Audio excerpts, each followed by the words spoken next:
There's a high chance Brock Bowers falls out of the top 10 of the NFL draft, and I think there's a high chance that a lot of teams that pass on him are really going to regret it later on. Brock Bowers is probably easily the best tight end prospect since Kyle Pitts, and Kyle Pitts is only not working out because he had the weirdest coaching scheme anyone's ever seen. But due to the fact that Brock Bowers is a tight end, a lot of teams might say, we don't want to draft a tight end in the top 10, and we refuse to do that no matter how good the prospect is. Which is probably a darn shame because he is incredible. He's an incredible player, and if you went off of talent like teams should, you're more likely to have success. Last year, the Lions were criticized heavily for getting a running back in the first round, and it ended up completely working in their favor. And there's no one who says that was a bad pick. They picked him simply because he was the best player on the board, regardless of position.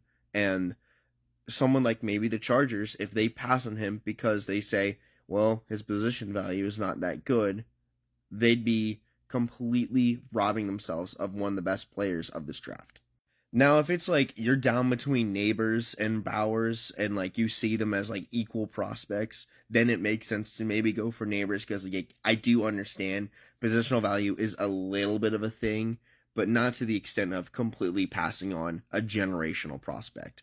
But then I would even argue that tight end should be viewed as significantly more important than it is right now.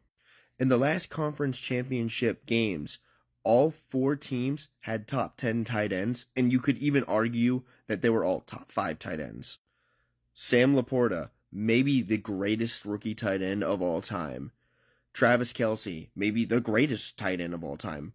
Mark Andrews was injured but has always been playing at a stud level, and George Kittle, who might have had the best season of any tight end this year.